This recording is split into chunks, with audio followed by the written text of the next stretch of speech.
duelo o los duelos. Que hablar de duelo es hablar del dolor. El duelo es un proceso interno que se produce ante la pérdida de una relación, de un vínculo afectivo, sea del tipo que sea. Puede ir desde la pérdida de un trabajo, la pérdida de un proyecto, jubilarse, la pérdida de la salud, de la juventud, la pérdida de un animalito, de una mascota que hay en la casa, hasta la muerte o la pérdida de un ser querido. Y quien sufre la pérdida siente que no puede salir del pasado, siente que cualquier tiempo, momento pasado ha sido el mejor. Entonces se denomina duelo al proceso de adaptación. ¿Adaptación a qué? A una nueva realidad. Una nueva realidad que tenemos cuando sufrimos esa pérdida. Pérdida emocional. Entonces la pérdida puede dar lugar al proceso de duelo. Y para que esto suceda, para que se considere, digamos, un proceso de duelo, tienen que suceder dos tipos de condiciones o características.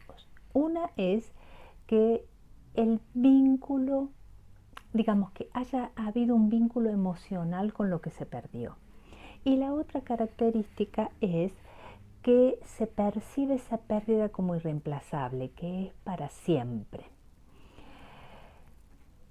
Y bien, ante todas y cada una de las pérdidas que se atraviesan o que se viven a lo largo de la vida, se va a vivir un proceso de duelo.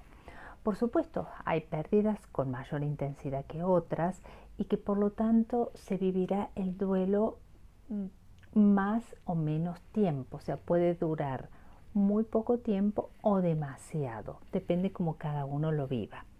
Y la manera de atravesar el duelo es diferente incluso para cada una de las personas que sufren la misma pérdida. Por ejemplo, entre hermanos que han perdido o ha fallecido una madre o un padre. E incluso, digamos, habiendo tenido la misma pérdida, puede que algunos tengan un proceso de duelo de días y a otros les lleve meses o años. Entonces, en función de la fortaleza de cada persona o la fortaleza del vínculo que haya habido y de la forma de la pérdida también, va a depender cómo se transite y por supuesto de la personalidad del doliente. ¿Por qué se percibe también como irreemplazable? Porque la persona siente que no va a haber nadie más como él o como ella. Por supuesto que ante la muerte de una mamá, de un papá o de un hijo, esto casi siempre es así, porque no va a haber otra madre, otro padre u otro hijo que reemplace a ese que ya no está. Pero en el caso, por ejemplo, de una separación o un divorcio, que también se atraviesa un proceso de duelo, la persona siente que no va a conocer a nadie más de quien enamorarse, con quien compartir su vida, o no lo va a querer o la va a querer como quiso a esa persona de la cual se separó, se divorció, ya no están juntos. Pero ¿qué ocurre? Ante todo proceso de duelo hay que seguir viviendo la vida de todos los días, la vida que llamamos normal, pero hay nuevas condiciones a las que hay que adaptarse. Y la adaptación no es solo de las costumbres, sino que se produce una nueva adaptación emocional de lo que se siente. Hay que recolocar, hay que recanalizar todo eso que se sentía hacia esa persona, hacia ese trabajo, hacia ese animalito o mascota. Hay que darle un nuevo sentido, hay que adaptarse al nuevo entorno emocional. Y como parte de la reacción de la pérdida, hay personas que pueden desarrollar distintos tipos de síntomas, como puede ser ansiedad, insomnio, pérdida de peso, cuadros depresivos e incluso enfermedades físicas, orgánicas. También esto sucede cuando los hijos en edad jovencito o en edad ya adulta se van de casa. Muchas mamás o papás pueden llegar a desarrollar muchos de estos síntomas que acabo de nombrar e incluso a veces enfermedades relacionadas con los órganos sexuales que están vinculados desde la biodescodificación a todo lo que tiene que ver con pérdida de vínculo o contacto con los hijos. Entonces, una de las preguntas que muchas veces se presentan en la consulta es cómo afrontar el duelo.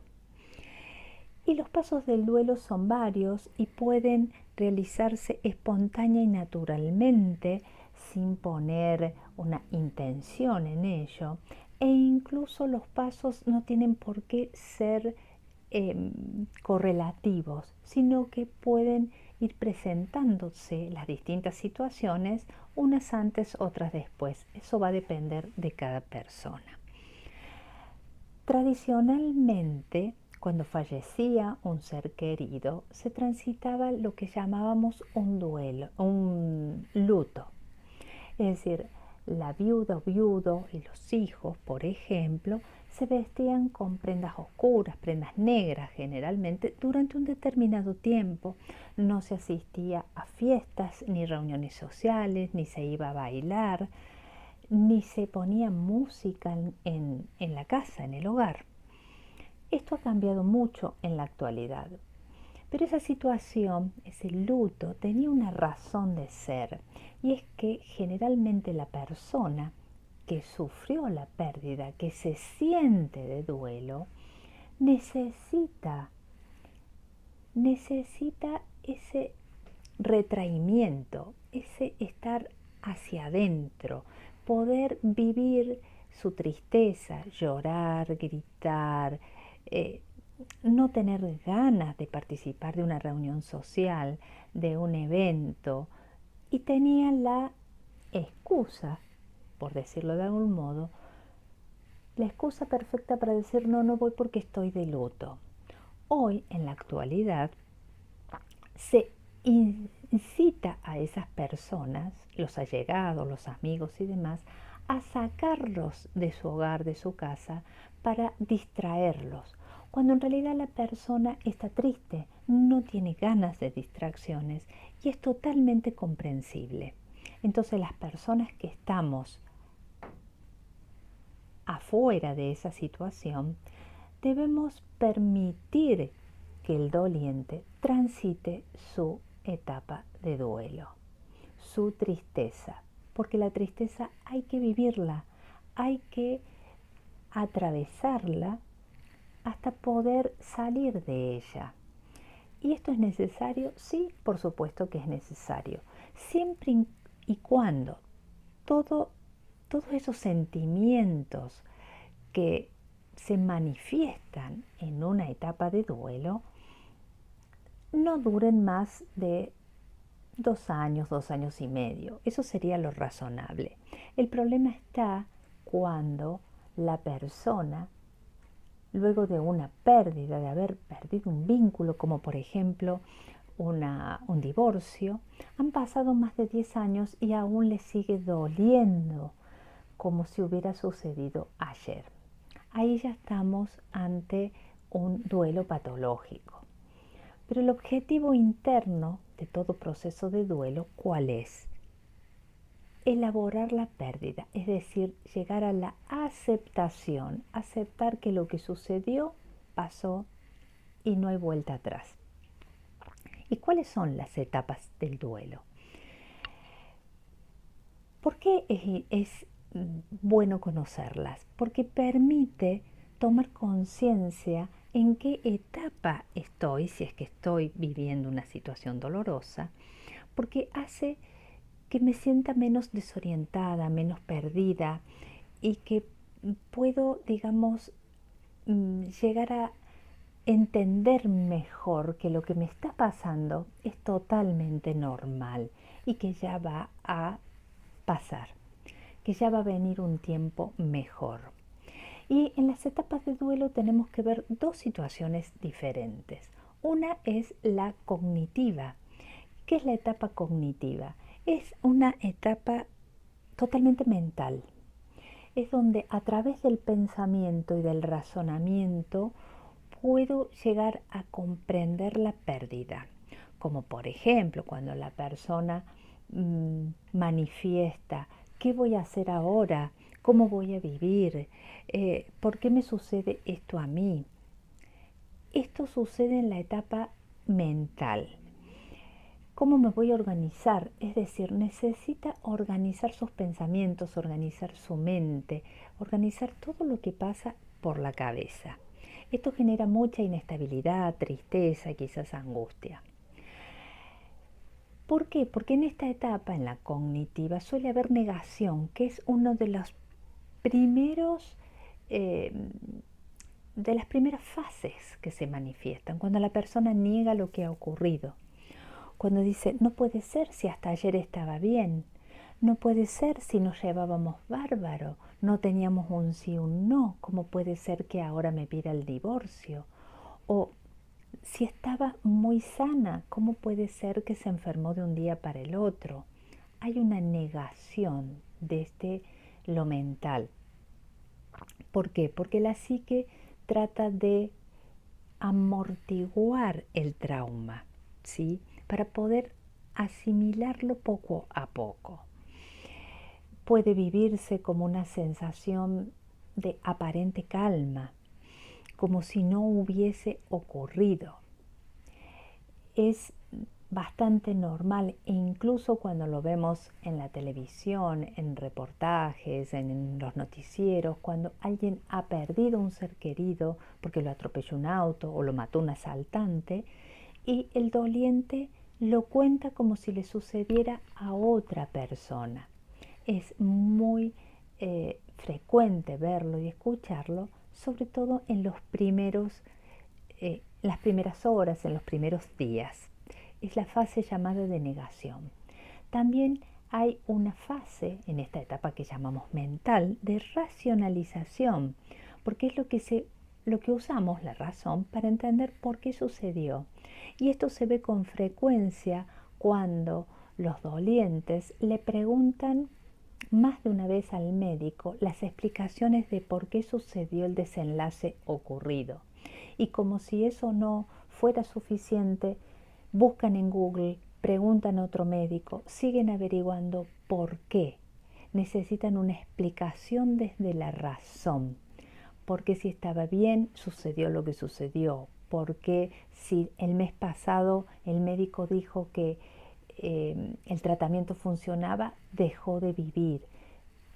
Y así puede haber muchas otras situaciones que necesita el doliente entenderlo desde aquí. Pero la segunda gran etapa, porque hasta ahora esta es la etapa cognitiva, la mental, la otra etapa, y tal vez la que nos atañe desde este lugar, desde la biodescodificación, es la etapa emocional del duelo. Y acá se presentan 4 diferentes momentos, que son la protesta o el enojo, la tristeza, el miedo y la aceptación. La protesta, como muchos sabemos, es ese enojo, esa situación de enfado, de sumar todos los momentos malos a los que ya habíamos vivido quizás con esa persona, le sumamos el enojo de este momento de la pérdida. Porque es como si afloraran todos esos momentos malos que hubieron en el pasado, aparecen ahora todos juntos. Es decir, nos conectamos con mayor facilidad a través del enojo por la pérdida. Después tenemos también la fase de la tristeza, y es una emoción asociada a la pérdida, siempre, siempre, por lo que en todo duelo va a haber un espacio para la tristeza. No solo es la tristeza por lo que se ha terminado, por el vínculo que concluyó, sino también por la pérdida de todos aquellos eventos asociados. Por ejemplo, en una separación también se siente la tristeza por perder el contacto diario con los hijos en muchas situaciones, por tener que irse de una casa o de una ciudad, y en el caso de fallecimiento también sucede porque los amigos todos se juntaban en pareja y ahora yo ya no tengo pareja, entonces no voy a esas reuniones, a esas comidas, a esos encuentros de los fines de semana. Esto suele verse mucho en personas de varios años de matrimonio o de pareja. Es decir, es la tristeza por la pérdida más se suma la tristeza por todos los eventos que se pierden asociados a la primera pérdida. Hablábamos también del miedo y recuerden que estamos hablando desde lo emocional, porque ante la pérdida viene esa sensación de miedo a lo desconocido. ¿Qué va a pasar ahora? ¿Cómo voy a vivir? ¿Cómo voy a seguir? ¿Qué voy a hacer? El miedo siempre está, porque es una de las emociones básicas que aparece en todo momento o situación límite, como puede ser una gran pérdida. E incluso, porque hemos hablado de diferentes tipos de pérdida, cuando se vive la pérdida de una casa, por ejemplo, viví durante 40 años en la misma casa, pero es muy grande, los hijos se van, quedo sola, hay que venderla, me tengo que achicar por diferentes motivos. Entonces viene el miedo, ¿a dónde voy a vivir? ¿Me gustará ese nuevo departamento, esa nueva casa? El miedo a qué vecinos voy a tener. ¿Cómo voy a hacer para encontrar todo lo que yo encontraba en mi antiguo barrio? Son situaciones que parecen muy simples y muy básicas, pero para la persona que lo está atravesando suelen ser motivos de malestar, incomodidad, y son muy normales, totalmente no solo normales, sino que lógicas, situaciones que está bien sentirlas, está bien atravesarlas. Y después de atravesar el enojo o enfado, la tristeza, el miedo, viene la fase o la etapa de la aceptación. Porque además de haberla aceptado a nivel racional, es decir, mental, también tenemos que sentir que estamos aceptando.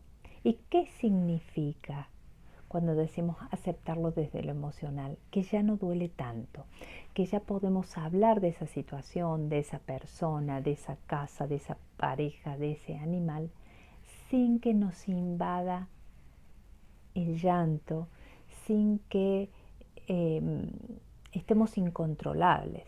Porque muchas veces las personas sienten tristeza o se les caen las lágrimas, pero lo pueden llegar a controlar.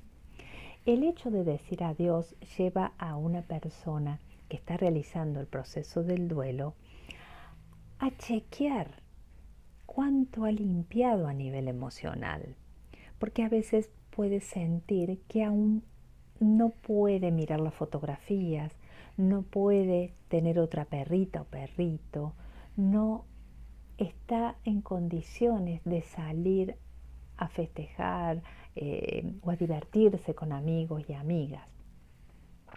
Aceptar entonces es poder recordar o hablar de la pérdida sin que duela. Eso es muy importante. Y por último, para terminar, tenemos que en todo proceso de duelo hay una etapa de cierre, que es la última etapa, en donde acá tenemos el perdón, porque a veces es necesario poder perdonar a la persona. Esto se escucha mucho cuando la persona, sobre todo que perdió un ser querido, se enoja con quien se fue, con quien ya no está, y necesita perdonarlo porque haya fallecido, tal vez porque hayan quedado muchos problemas después de esa muerte, y necesita perdonarla, necesita entender que la persona que ya no está hizo lo que pudo, hizo lo que estaba a su alcance, que no es que se lo ha hecho a propósito, adrede, a quien queda, al doliente o a los dolientes. También está la fase de la gratitud en esta etapa de cierre, cuando la persona puede agradecer a quien sea, una expareja, un marido o esposa fallecidos, hermanas o amigos, agradecerle por todo lo vivido, por todo lo compartido, agradecer por tantos momentos juntos, por tantas vivencias compartidas. Cuando uno puede agradecer, está cerrando el duelo.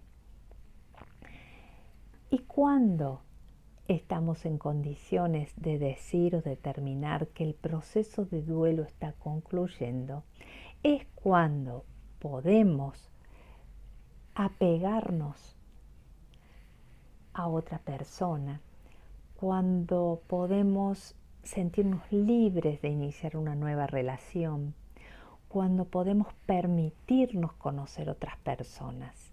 Ahí es donde podemos decir que el proceso de duelo ha terminado.